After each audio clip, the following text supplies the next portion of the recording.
Hello students and welcome to another class of biology. आज के class में हम लोग पढ़ेंगे हाउ द डिजीज मैनिफेस्ट, यानी डिजीज का जो मैनिफेस्टेशन होता है वो कैसे अपने आप को दिखाएगा, उसके बारे में हम इस वीडियो में जानेंगे। So let us start. इससे पहले हमने पढ़ा था जो इन्फेक्शियस डिजीजेस होते हैं उसके कॉजेस, यानी वो होंगे कैसे, उनके एग्जाम्पल्स और उनका मीन्स ऑफ स्प्रेड, यानी वो फैलता कैसे है। इस वीडियो में हम ये जानेंगे डिजीज के जो सिम्टम्स होते हैं जिसके बारे में हम पहले पढ़ चुके हैं, वो हमें यहाँ पे पता चलेगा। So let us start. Organ and tissue specific manifestation, यानी जो डिजीज का मैनिफेस्टेशन होगा वो कहाँ से होगा, कैसे होगा, रिलेटेड टू ऑर्गन और टिश्यू, यानी वो माइक्रो ऑर्गेनिज्म किस ऑर्गन को या किस टिश्यू को वो अफेक्ट कर रहा है उसके ऊपर डिपेंड करेगा उसका manifestation.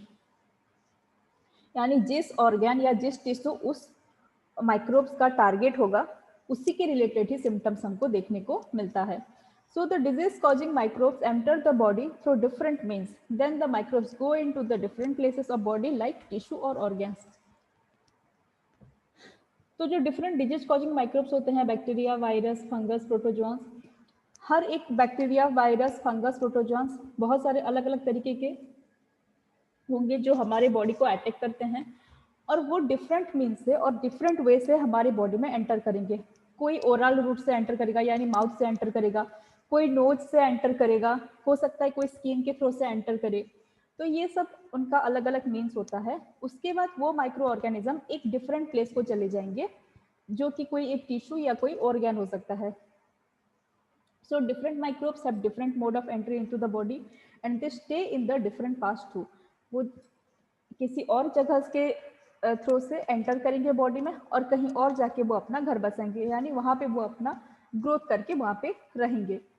So the selection of the place where they stay is connected to the entry point, यानी उनका जो एंट्री पॉइंट होगा उससे ही कनेक्टेड रहता है कौन सा प्लेस जहाँ पे वो रहने वाले हैं, यानी जहाँ पे वो अपना ग्रोथ करके रहने वाले हैं। So the part where they stay get infected and the part related symptoms occur, यानी जोन से पार्ट में वो रहेंगे उसी पार्ट में इन्फेक्शन होता है और उसी पार्ट के रिलेटेड हमको सिम्टम्स देखने को मिलेगा। यानी जोन से ऑर्गन या जोन से टिश्यू में ये माइक्रोब्स जाके रहेंगे, वहाँ पे वो अपना ग्रोथ कराएंगे, उसी के रिलेटेड हमको सिम्टम्स देखने को मिलेगा। फॉर एग्जाम्पल उसी के रिलेटेड ही हमको देखने को मिलेगा फंक्शन में कुछ चेंजेस, यानी उस पर्टिकुलर टिश्यू का जो फंक्शन होगा उसके फंक्शन में हैम्पर होगा, वहाँ के स्ट्रक्चर में हैम्पर होगा, ये सब देखने को मिलता है।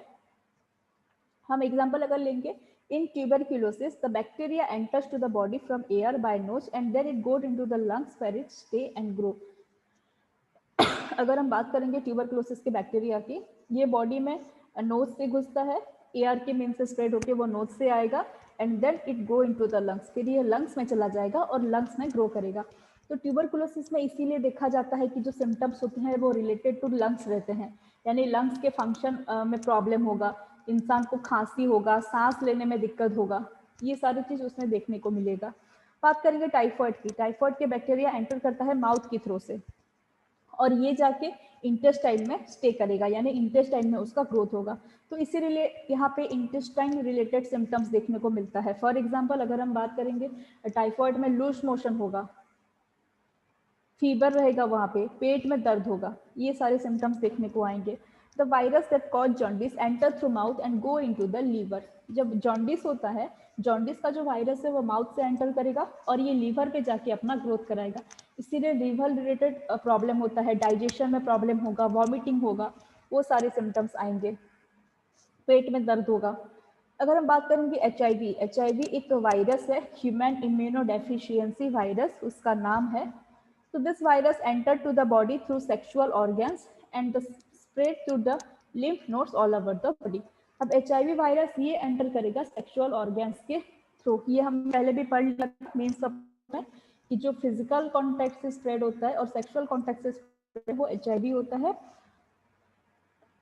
तो HIV यहाँ पे सेक्सुअल ऑर्गन्स के थ्रू बॉडी में आया है और ये बॉडी में लिम्फ नोड्स होते हैं सारे बॉडी में, वहाँ पे स्प्रेड हो जाता है। So the malaria causing microbes ये एंटर करेगा मस्कीटो बाइट से, ये स्किन में जब मस्कीटो बाइट करेगा तब मलेरिया कॉजिंग माइक्रोब हमारी बॉडी में एंटर करेगा and then it will go to the liver and red blood cell. ये उसके बाद लिवर में चला जाता है और रेड ब्लड सेल, हमारे ब्लड में जो रेड ब्लड सेल्स हैं वहाँ पे जाएगा। तो उसके रिलेटेड हमको सिम्टम्स देखने को मिलेगा, राइट। रेड ब्लड सेल्स लोग डिस्ट्रक्शन हो जाएंगे, बॉडी में जो है खून की कमी हो जाएगी, ये सारे सिम्टम्स मलेरिया में देखने को भी मिलते हैं। फीवर होगा, वॉमिटिंग होगा, वो अलग है, but related to liver and RBCs के अलग सिम्टम्स देखने को मिलेंगे। The virus causing Japanese encephalitis. Japanese encephalitis ये ब्रेन फीवर होता है, जहाँ पे हमारा ब्रेन में डिसऑर्डर होता है। तो ये वायरस एंटर करता है मॉस्किटो बाइट से, जस्ट लाइक मलेरिया। ये वायरस भी मॉस्किटो बाइट से एंटर करेगा और ब्रेन से रिलेटेड इन्फेक्शंस और सिम्टम्स देखने को मिलेगा, लाइक हेडेक होगा, फीवर होगा।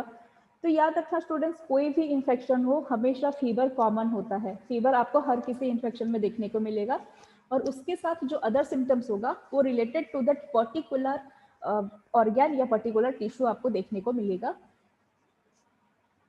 सो कम टू नेक्स्ट, जब हमने बात किया सिम्टम्स ऑफ डिजीज के बारे में, जैसे हमने पहले भी पढ़ा, the science and symptoms of disease depend on the tissue or organ which the microbe target.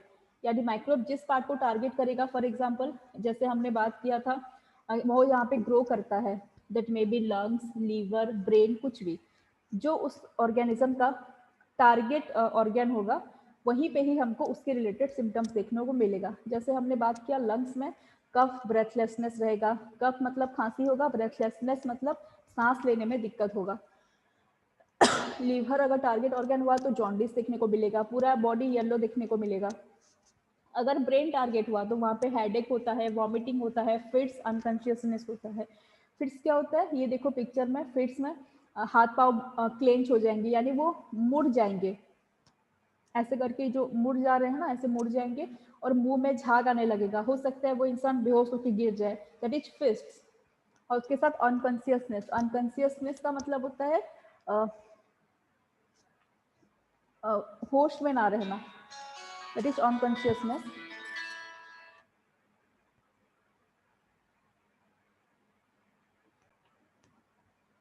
सो अब हम बात करेंगे जो इन्फेक्शंस होता है उसके अदर इफेक्ट क्या हैं। हमने पहले जो पढ़ा वो थे सिम्टम्स के बारे में, जो कि ऑर्गन और टिश्यू स्पेसिफिक थे। अब हम कुछ एक्स्ट्रा इन्फेक्शन का जो इफेक्ट होता है हमारे बॉडी में वो हम जानेंगे। So when the microbes affect any tissue or organ, that time our immune system sends many cells to that affected organs or tissue to kill that microbe and protect our body from diseases। ये होता क्या है, देखो हमारे body में एक system है that is called immune system. Immune system क्या होता है, जब कोई भी ऑर्गन हमारे जब कोई भी माइक्रो ऑर्गेनिज्म हमारे बॉडी को एंटर करेगा, यानी वो हमारी कोई टिश्यू या ऑर्गन को अफेक्ट करने लगेगा, उस टाइम हमारे बॉडी में कुछ स्पेशल सेल्स होते हैं जो कि इम्यून सिस्टम के पार्ट हैं। वो स्पेशल सेल क्या करेंगे, उस अफेक्टेड ऑर्गन में जाते हैं या उस टिश्यू में आ जाएंगे और वो माइक्रोब्स को किल करेंगे और उनको किल करके हमारे बॉडी को प्रोटेक्शन देते हैं। जैसे कि फॉर एग्जांपल्स आप लोग पढ़े होंगे, हम जब ब्लड के बारे में पढ़े थे तब हमने पढ़ा था WBC के बारे में, वाइट ब्लड कॉर्पस्कल्स के बारे में पढ़े थे। तब आपको ये बताया गया था कि वो हमारे इम्यून सेल्स हैं, वो हमको इम्यूनिटी प्रोवाइड करते हैं। तो उसका मतलब क्या है कि जब भी हमारे बॉडी में कोई भी माइक्रो ऑर्गेनिज्म एंटर करता है, हमारे बॉडी के ये जो WBC सेल्स हैं ये एक्टिवेट हो जाएंगे और एक्टिवेट होके वो टारगेट ऑर्गन के पास जाएंगे और वहाँ पे जो माइक्रो ऑर्गेनिज्म होगा उसको किल करेंगे और उसको किल करने के बाद हमारे बॉडी को और वो डिजीज नहीं होगा। सपोज अगर क्या होता है, बहुत बार हमारे जो WBC सेल्स हैं वो वीक होते हैं, हमारा इम्यून सिस्टम वीक होता है, तब वहाँ पे जो माइक्रो ऑर्गेनिज्म होंगे उनको हमारे इम्यून सेल्स किल नहीं कर पाएंगे और उनको जब किल नहीं कर पाएंगे तब हमको डिजीज हो जाएगा। तो हमको हमारे बॉडी को डिजीज से बचने के लिए हमारे इम्यून सिस्टम को स्ट्रॉन्ग करना पड़ेगा।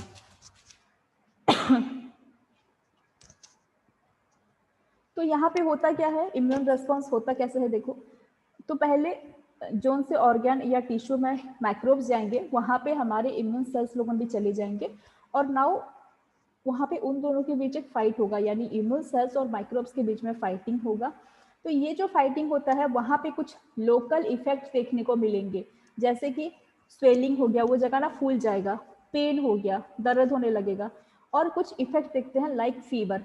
जब अगर माइक्रो ऑर्गेनिजम्स और इम्यून सेल का फाइट होता है उस टाइम फीवर सिम्टम्स भी देखने को मिलेगा।